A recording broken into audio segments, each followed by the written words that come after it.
My name's Patrick Scott. I'm going to read a letter from George Erasmus and his wife Sandra. Hugh has been our good friend for many years. We met in the 70s when the Dene were beginning major campaigns for recognition of our rights and to stop the building of the Mackenzie Valley Pipeline. Hugh was an immediate ally who recognized our struggle for land and self-determination as another human rights struggle with which he could identify. Having lived in the Yukon in his younger days, I always felt he had an interest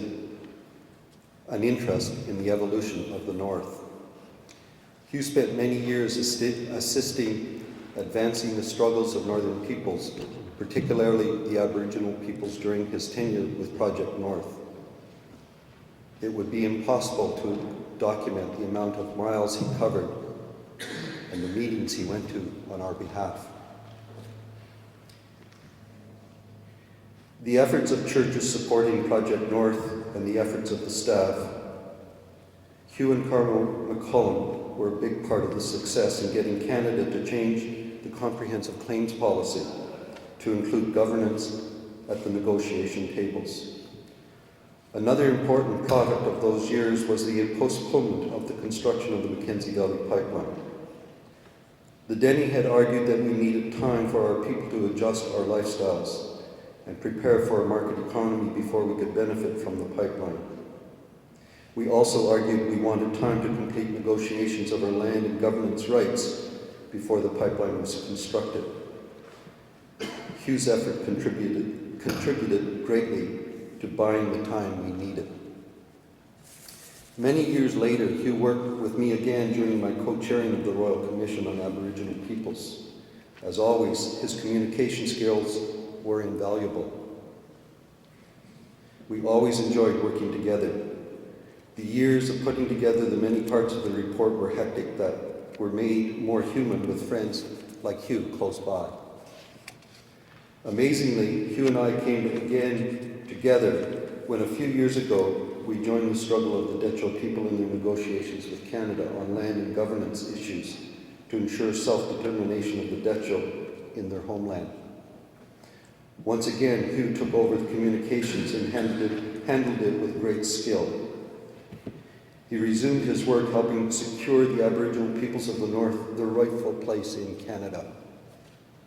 He will be sorely missed in our battles to have the Nahanni Park expanded, a land use plan approved and implemented with at least 50% conservation, and a land and jurisdiction treaty agreement with Canada that is second to none.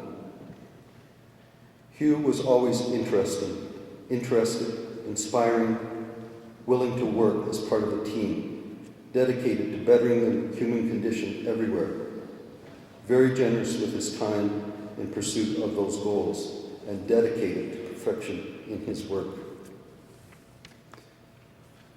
I'm a much better person for having known Hugh.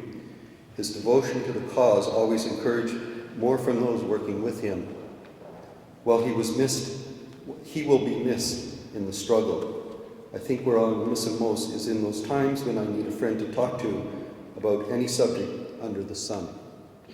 He was a wonderful listener who generously shared his wisdom. Sandra and I have been happy to share personal times with Hugh in the last few years.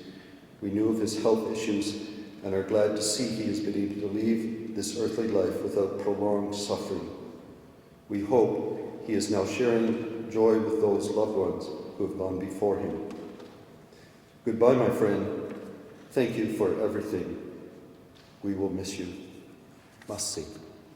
George and Sandra.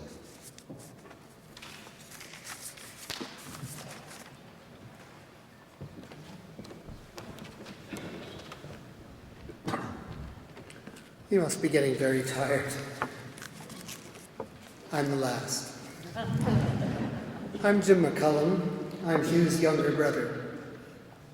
And we live in Vancouver, and at times like this, it seems like a long way from Toronto.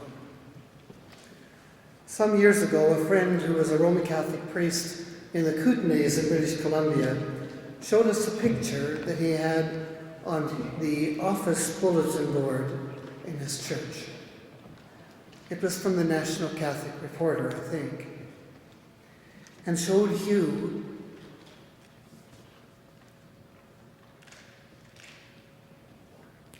with his hand extended, and in that hand was a baby boy, in Biafra, a starving child.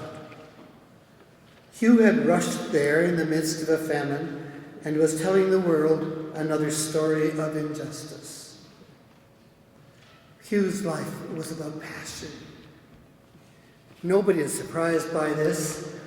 For the family, Hugh carried the passion flag. I remember thinking some years ago that when all the injustices had been solved and all the oppressors had been converted, Hugh would still be passionate about a lettuce leaf. An early memory for me was in his teenage years, grade 10, I think. Hugh and his buddies were horsing around in school, acting out their normal confused passions. A teacher faced Hugh and said, "You're a typical minister's son, always in trouble." That passionate young man and two of his friends got up, left the class, walked out of school, and never returned. We were living in Northern Ontario at the time, and he found his way to Toronto and on to Windsor and joined the Canada Steamship Lines as a deckhand. He loved the sea. Whether he was on the Great Lakes or on the Columbia Coast Mission boats or on Northwest Coast of BC. When he finished a couple of years of deckhanding, he went to Toronto to continue his education. He went to something called Meisterschaft Cram School and completed grades 11 and 12 in 6 months, and then enrolled at Sir George Williams College in Montreal. The passion continued, calling for justice, for students, for trade unionists, for anyone who needed freedom from an oppressive system. One of his heroes was Aunt Ruth, our Aunt Ruth, a communist woman living in Vancouver who fed Hugh's revolutionary spirit very well. You've heard a lot tonight about his professional career writing, from Kingston to Regina to Toronto, and the added writing for the Anglican Church and Project North and the United Church and South Africa and the First Nations people of Canada.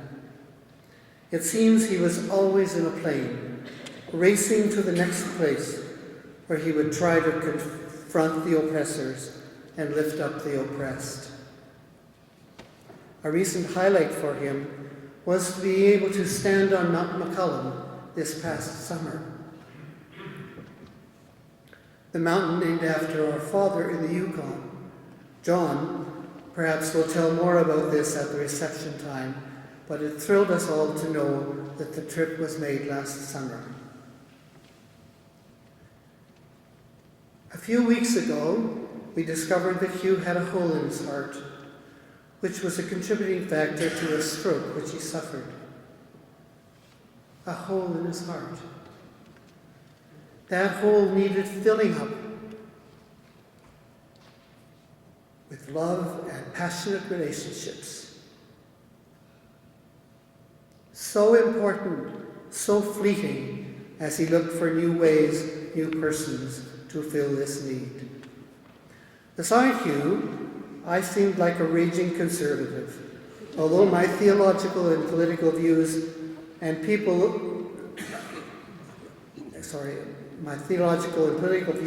were to me quite liberal. Bad word, liberal.